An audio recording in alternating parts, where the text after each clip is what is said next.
Have you ever wondered why, in a world where so many people strive to improve their lives, only a small number truly stand out and accumulate wealth, while the majority struggle to get out of the hole? The dark secret of money goes beyond simply working harder or investing in stocks. There is a wealth distribution pattern that, although it may seem unfair, follows a natural and inevitable logic. The truth is that the one who become truly rich are not just lucky, they rely on strategies, smart choices, and a unique mindset. But what do they know that others don't? And why does money seem to slip through the fingers of those who need it? The IT most?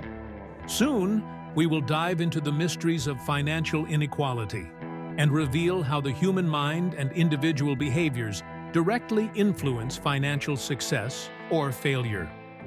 The distribution of wealth in the world is a fascinating yet often unsettling phenomenon.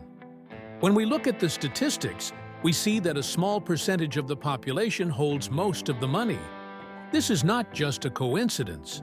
In fact, this concentration of resources is directly linked to a natural pattern of distribution that occurs in all aspects of life, from the workplace to sports. In many cases, we see that the most successful people stand out in their fields not just because they have more money, but because they know how to manage it and generate even more. This pattern of inequality becomes even clearer when we consider phenomena like Price's Law, which explains how wealth tends to concentrate in the hands of a minority. The idea behind this is that even in a free market or an exchange-based system, money keeps flowing into the hands of the same people, leaving the majority in a disadvantaged position. This isn't just a characteristic of capitalist systems, it's a reflection of fundamental human behavior.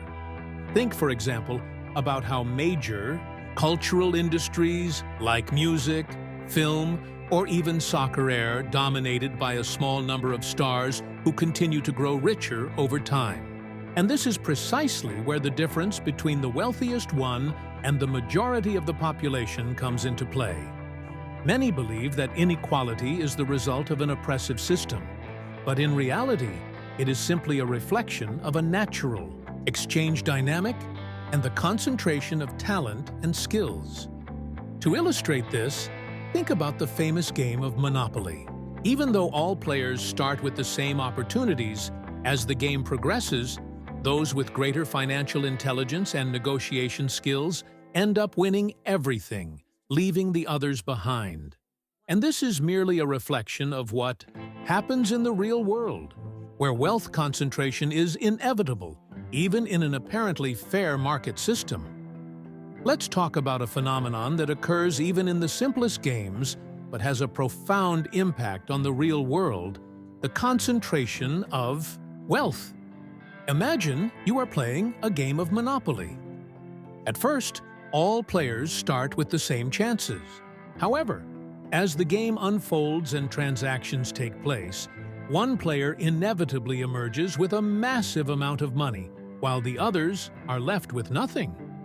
This simple example illustrates how wealth concentration is inevitable whenever we deal with exchanges, investments, and competitive environments. The key point here is that, regardless of each player's intentions, the system of exchanges and transactions creates an environment where the most skilled individuals end up accumulating more resources. This is exactly what happens in the real world as well. People who develop negotiation skills and understand how money circulates tend to benefit from this concentration.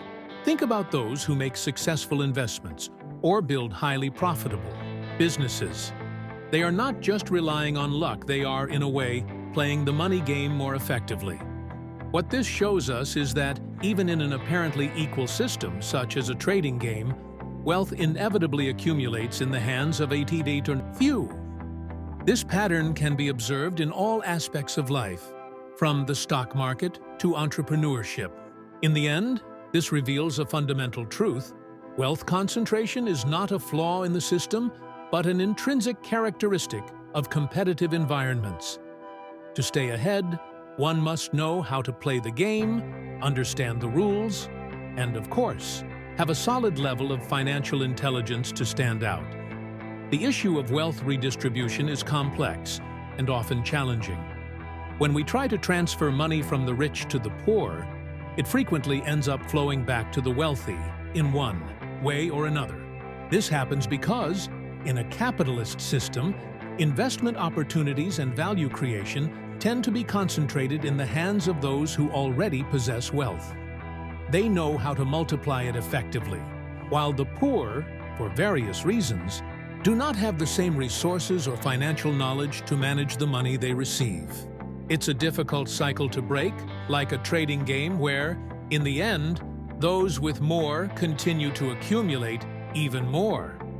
What's particularly interesting is that even within the wealthiest one, there is constant turnover. This means that, over time, different people enter and leave this group. You might think that most of the elite's fortune is inherited or permanently preserved, but the reality is quite different. The investment market, entrepreneurship, and even shifts in behavior and awareness lead to the rise of new rich individuals while others lose their status. In this sense, wealth distribution is like a roulette game. The number on top may change, but the game goes on. Of course, this turnover also implies a certain degree of luck and financial skills. After all, the wealthiest individuals know how to preserve and grow their fortunes, while the poorest may fall victim to bad habits, poor financial management, or a lack of economic education. No matter how much we try to redistribute wealth equally, the system and human behavior create a cycle that is difficult to control. And this is where the real dilemma begins. How can we truly create a formula where wealth is effectively redistributed, without it quickly returning to those who already have it? When discussing attempts at wealth redistribution, one of the most dramatic and historical examples is Soviet collectivization. At the beginning of the Soviet regime, the Soviet Union attempted to redistribute land and resources from wealthy peasants, known as kulaks, to the collective. The goal was to create a more equal society where everyone had access to the same resources. However, reality turned out to be very different. Instead of improving living conditions for the rural population, this policy led to a series of disastrous consequences that irreversibly affected millions of people. Rather than enhancing the well-being of the people, the collectivization process resulted in violent persecution against the kulaks, who were labeled as enemies of the state. They were executed, deported, or forced to work under inhumane conditions. The greatest tragedy, however, was the famine that devastated Ukraine, known as the Holodomor, where millions of people died. This is a clear example of how attempting to redistribute resources without understanding the complexities of the economic system can lead to an even greater crisis instead of solving the problem of inequality. Moreover, this historical episode teaches us that forced wealth redistribution policies can create a cycle of dependence and destruction rather than fostering prosperity.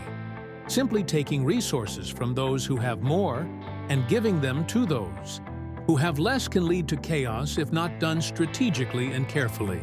This historical lesson reminds us that the solution to inequality is not about stripping one group of everything to benefit another, but about creating conditions that allow everyone to thrive through their own efforts and investments. When we look at financial and social inequalities, it's tempting to fall into the trap of associating a person's success or failure solely with factors like social class or race. Soviet communism, for example, used the concept of class guilt to justify the persecution of certain groups, such as the kulaks, who were portrayed as responsible for poverty and inequality.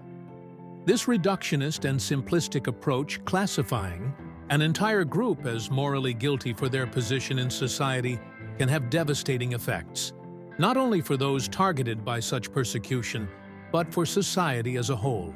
Jordan Peterson, a well-known psychologist and author, warns about the dangers of categorizing individuals and entire groups based on characteristics like social class or race. He argues that this fosters a vicious cycle of resentment, hatred, and division. Instead of recognizing the complex individual factors that contribute to financial success or failure, society tends to blame a specific group, ignoring the many variables that influence life outcomes. Collective morality, based on class or race, can push society away from real and effective solutions to inequality, creating more problems instead of solving them. Therefore, instead of falling into this trap, we must remember that financial success and wealth distribution are influenced by a variety of factors, including personal choices, investments, and even an individual's level of conscientiousness.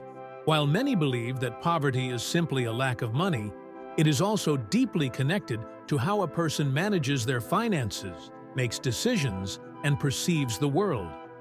By blaming an entire group for problems that are, in reality, much more complex, we move further away from finding real and effective solutions to economic disparities. Financial success is not a matter of luck, but rather of choices and actions. People who stand out and accumulate wealth typically have traits such as high IQ and strong conscientiousness, which allow them to make strategic decisions and manage their resources effectively. These characteristics enable individuals to make smart investments and persist despite obstacles. For example, IQ helps someone understand financial markets or identify good investment opportunities, while conscientiousness is crucial for maintaining focus and discipline over the long term. However, we cannot ignore the impact of external factors that influence financial success. Luck and timing also play a role. Some people enter a booming market or benefit from favorable economic conditions, while others face poverty due to circumstances beyond their control. This is where economic inequality comes into play. While awareness and personal effort are crucial, financial success also depends on circumstances and the economic environment. The concentration of wealth in the hands of a few, as demonstrated by Price's Law, is a reality that most people cannot overcome without access to the right resources and information. However, the relentless pursuit of financial success should not be solely about accumulating money. True wealth goes beyond material possessions and involves a broader perspective, such as balancing personal and professional life. People who make consistent investments, adopt a long-term mindset, and avoid falling into the trap of self-deception tend to achieve better results. It's not just about making money, but about learning how to manage it, making money work for you, and having a broader vision of what truly brings happiness and fulfillment in life. Poverty is often seen merely as a lack of money. However, this simplistic view fails to consider a range of psychological and behavioral factors that contribute to financial struggles. While money is undoubtedly important, it does not solve everything. People facing financial difficulties often struggle to manage whatever resources they have, whether large or small. This is where the issue of addiction comes into play. Some people who acquire money quickly, whether through inheritance, luck, or other circumstances, end up losing it just as fast due to a lack of financial management skills or even the right mindset to maintain long-term financial success. What often happens is that poverty goes beyond material scarcity and extends into deeper areas, such as emotional management and financial decision-making abilities. When a person has a toxic relationship with money or fails to understand how investments work, for instance, they tend to perpetuate their state of scarcity, even when they receive more resources. Addictive spending habits or an immediate consumption mindset create a vicious cycle. Therefore, financial success is not just about earning money, it's about how one manages it daily, which ultimately comes down to financial intelligence. Additionally, there is an important cognitive factor to consider. The ability to make sound financial decisions is closely linked to cognitive and organizational skills. It's no coincidence that many people with cognitive limitations, ones that might seem minor in everyday activities struggle to apply successful financial strategies. For example, someone who has difficulty even folding papers and organizing them properly may lack the structured thinking required to make more complex decisions, such as investments or budgeting. This illustrates how poverty can be a reflection of deeper limitations beyond just a lack of money. Creativity is also one of the most overlooked but essential factors. Creative output can be the key to standing out in the market and increasing personal wealth. If we look at some of the most successful individuals like Elon Musk or Steve Jobs, we see that their innovations stemmed from the ability to identify opportunities where others saw challenges. The secret to financial prosperity often lies in having a unique idea or a disruptive business model that propels someone into the top one. Chart one of earners. And, of course, this requires much more than just effort. It demands a willingness to take risks and explore new possibilities. Now that you understand what really happens behind wealth distribution and how mindset can be the biggest factor distinguishing success from poverty, the question is, what will you do with this information? Are you ready to change your perspective on money and start adopting habits that can transform your financial life? The knowledge is within your reach, but real change depends on action. Are you willing to invest in your financial education and follow in the footsteps of those who have reached the top? Think about it, and if you're determined to take that first step, don't forget to subscribe to the channel and turn on notifications. That way, you'll keep learning how to take control of your financial future. The future you desire starts with a decision today.